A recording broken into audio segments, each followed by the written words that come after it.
एक बार की बात है, एक छोटे से गांव में आरव नाम का 28 साल का लड़का अपने माता पिता के साथ रहता था।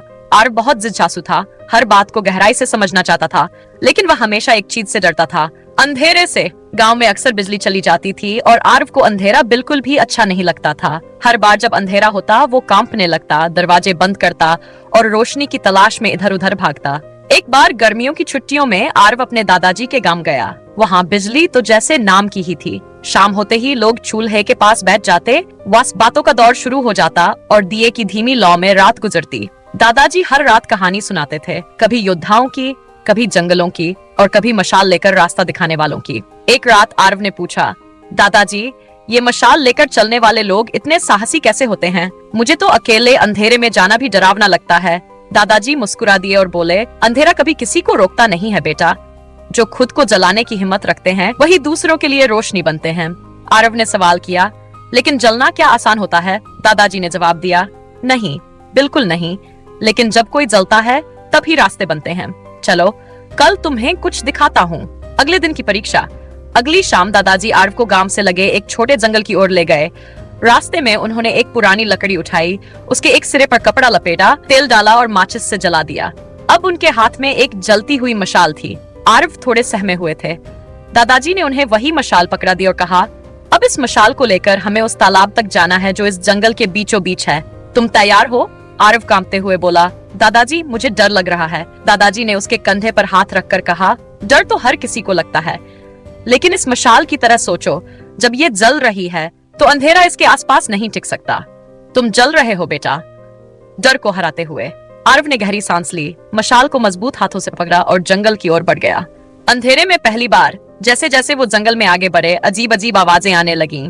पत्तों की सरसराहट, झिंगुरों की आवाज, दूर कहीं उल्लू की हूटिंग, सब कुछ डर को बढ़ा रहे थे। लेकिन हर बार जब आरव रुकता, वो अपने हाथ में जलती हुई मशाल को देखता और याद करता, जब तक मैं जल रहा हूँ ये अंधेरा मुझे छू भी नहीं सकता। कुछ ही मिनटों में वो उस तालाब तक पहुंच गए। तालाब शांत था, पानी में चांद का प्रतिबिंब था और चारों ओर घना सन्नाटा। आरव ने पहली बार महसूस किया कि अंधेरा उतना भी डरावना नहीं था जितना वो सोचता था। वापस लौटते वक्त उसका चेहरा अलग था। डर अब गायब हो चुका था।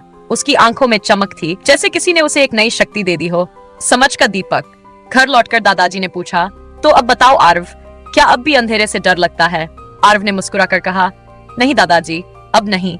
अब समझ आ गया है कि जब तक मैं खुद एक मशाल बन सकता हूँ तब तक अंधेरे से घबराने की जरूरत नहीं है। दादाजी ने कहा, बिल्कुल सही बेटा, जिंदगी भी एक जंगल की तरह होती है। हर मोड़ पर अंधेरा होता है, डर, समस्याएं, असफलता, लेकिन अगर तुम खुद को जलने की हिम्मत दो तो तुम उस अंधेरे में रास्ता बना सकते हो, खुद के लिए भी और दूसरों के लिए भी। समय बीतता गया। आरव बड़ा हुआ, पढ़र गया, शहर गया, लेकिन दादाजी की उस जलती हुई मशाल की कहानी उसके दिल में हमेशा जिंदा रही। अब वो एक मोटिवेशनल स्पीकर बन चुका था जो लाखों लोगों को उनकी जिंदगी के अंधेरे से बाहर निकलने की राह दिखाता था।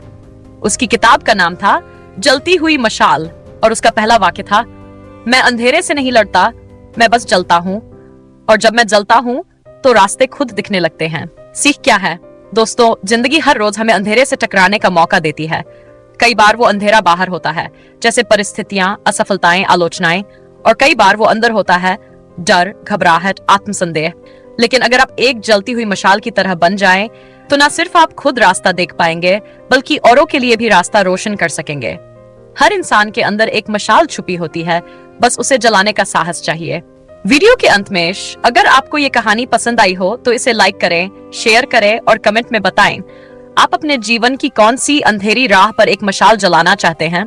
क्योंकि दोस्तों, जिंदगी अंधेरी नहीं होती, हम बस रोशनी से दूर हो जाते हैं। मशाल बनो, क्योंकि जब तुम जलते हो तभी दुनिया उजियाली होती।